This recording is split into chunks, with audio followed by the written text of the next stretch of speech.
আসসালামু আলাইকুম, সবাই কেমন আছেন? আশা করি আল্লাহর রহমতে সবাই ভালো আছে। এটি একটি পরিকল্পিত ছাদ বাগান, একটি ভেরিগেটেড পেয়ারা,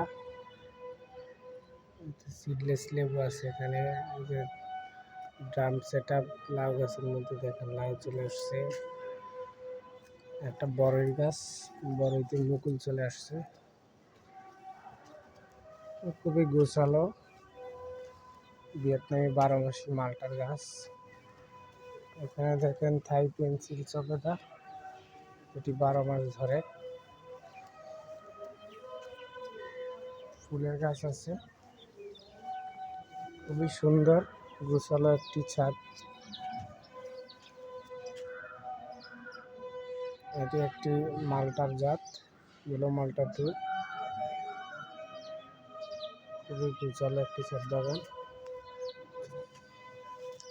পাইপের মধ্যে ছোট ছোট ফুলগুলি দেখতে অনেক সুন্দর।